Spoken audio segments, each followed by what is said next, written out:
Well, I had my mic muted. Is this thing on? Now it's on. Let's freaking go, man. Those scalp a lot, baby. Doing another daily review here. Again, we're gonna get right to it. Today was much different than Monday and Tuesday. Monday and Tuesday, I felt super disciplined, super in control. Today, I did not, um, and I'm gonna take responsibility for that. Um, yeah, let's just get into it. I booked a red day today. I don't think it had to be. It could have been a much bigger red day. Um, it was a tough day, and I kind of started trading sloppy and like trading away from my edge. Um, and that's what happens, man. But I'm gonna learn from it, and I'm really gonna dig into it here today. So about down $90 today. You know, it is what it is. I'm still green on the week. Uh, Hoping that I can keep this the only red day this week. But yeah, man, it was a tough day. As you can see, my accuracy was pretty shit today. All my stats were pretty shit. Minus this big fat winner, but you know, we'll talk about that. So just looking here, we're gonna go to the first trade of the day, which was PAPL. Let's see if I can. Is this today? Yes, it is. Let's see. Oh no, that might be a test video. I think I traded this whole session. So we had there wasn't, it was pretty slow actually. I didn't take any trades until I think maybe past 7 a.m. This was actually the first thing I was looking at. Sometimes I end up getting into some things before 7 a.m. But like I said, my main start time is 7 a.m. And this is what we had popping right here. So this thing started catching volume right here. It started looking to clear out all these levels to the left right here. Let's see what it does. It makes a pretty big move. The only thing about this one, and it probably should have been my signal to not be so aggressive on it, because I was pretty aggressive on it. It did not have news. And you see right here, typically, you know, we have this big upper wick to the left from early in pre-market. This area right here, it kind of pulled up. It couldn't even come up and test this. It pulled back, came up again. So it just cleared all this previous pre-market activity. We broke above it, and it put in a nice topping tail here. So these are all little signs of weakness. As you can see on the 5-minute here, it puts in a pretty nice rejection candle. But still, I was willing to give it a stab here. And looking back at it, you know, this deep 1-minute pullback right here was probably a pretty good opportunity. But again, I was looking mainly for that first 5-minute pullback, and since the 5-minute 8's kind of caught up here, I definitely was looking for it to come down and test that 1-minute 20. And okay, so now as I was watching PAPL, this play we buy dropped news, but I kind of already missed this. So you can see it dropped news. It made a huge move. Pretty big topping tail here. As you can see, it tried to break out for new highs and got rejected pretty hard. But this had a nice pullback, a nice walk down. And look at this. It taps the 1-minute 20. That first 1-minute candle to make a new high on this push candle right here would have been a pretty good entry. But I missed this. And I was kind of just thinking to myself, you know, we're kind of down here on the top gainers list, only up like 30-40%, and then we have PAPL, which is up almost 200%. I'm like, you know, where's the volume going to be? And this one, you know, was a little bit better in the volume, but still nothing too crazy. But yeah, I missed this nice entry right here, and it was just kind of tough because when you have two things setting up at the same time, you're like, oh, you know, it's almost like you're picking the best one, and I kind of hate doing that, but. As you can see right here, boom, PAPL tapped the 1-minute 20, and I'm looking for that first 1-minute candle to make a new high to grab an entry. Let's see what happens here. I know I take a position here soon. Okay.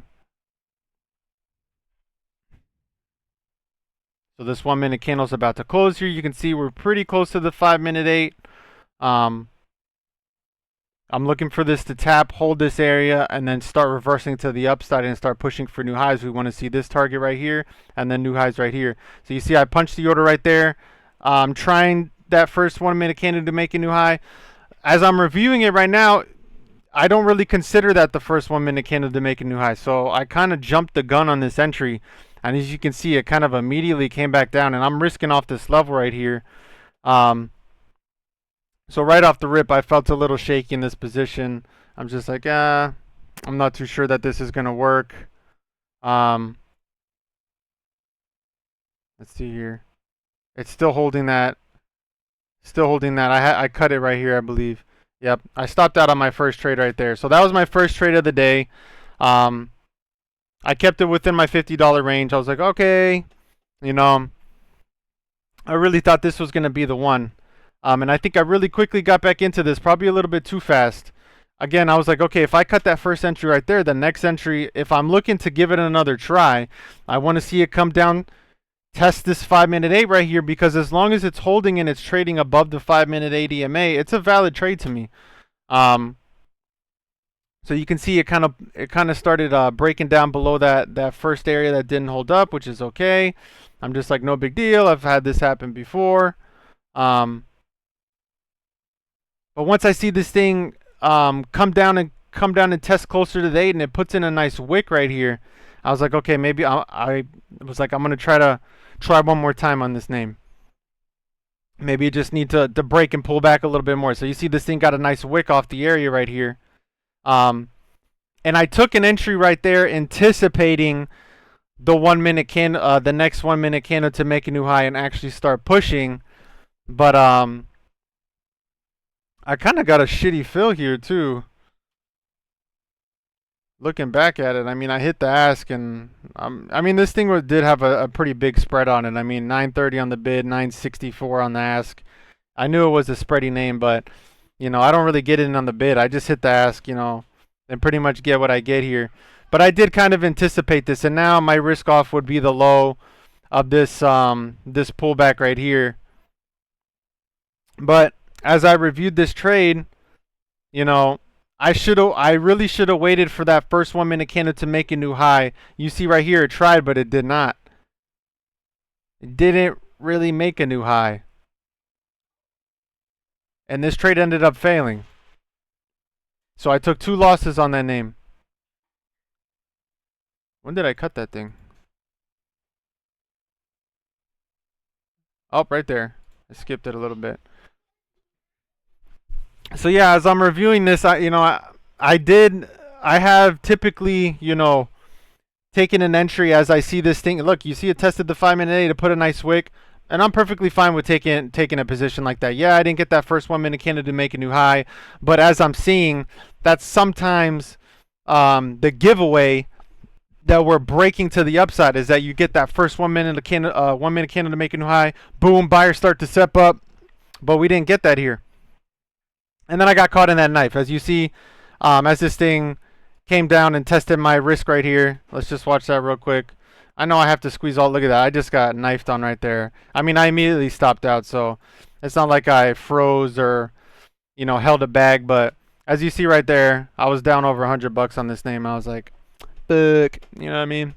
It is what it is. I'm willing to give this thing a second try because, if that trade would have ended up going in my favor, it's just a probabilities thing. I would have ended up making my loss back and maybe even went green on the name. And, I was perfectly fine with giving it a try. I just think I rushed a little bit.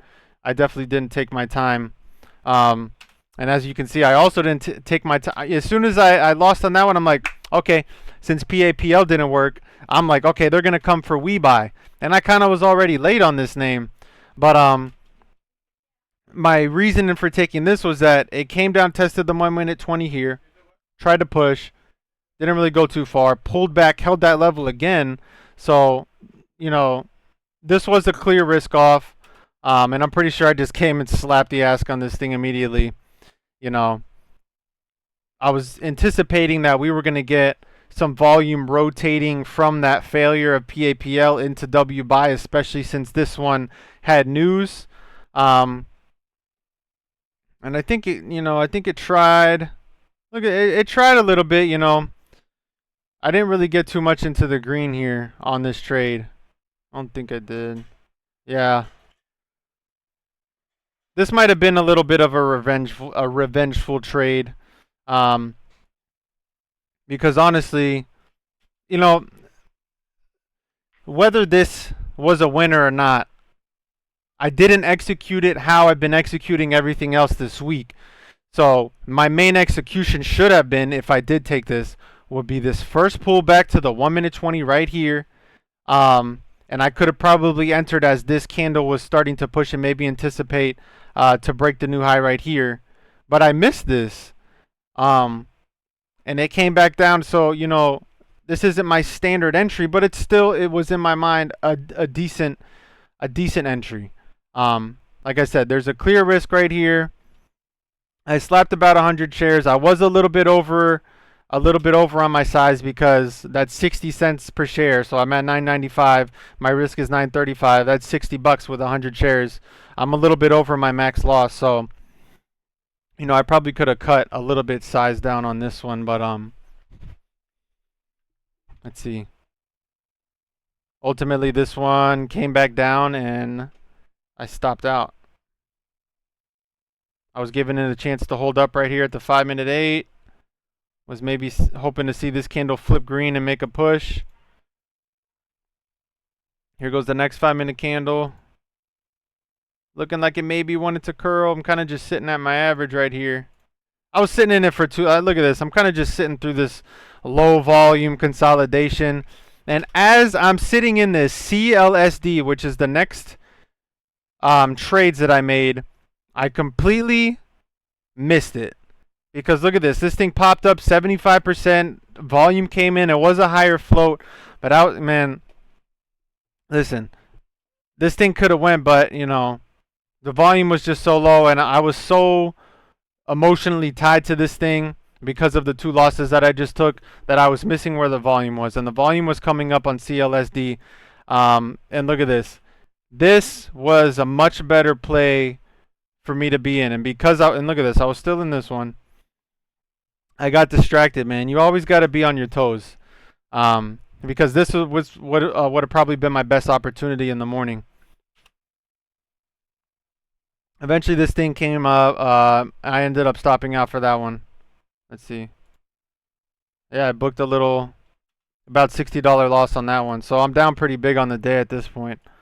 And then I think I came in. I'm pretty emotional at this point. I'm like, look, like. That's how it happens, man, You get a little emotional and then, your trades aren't going your way. But again, those executions, I could have cleaned them up a little bit better and been more patient.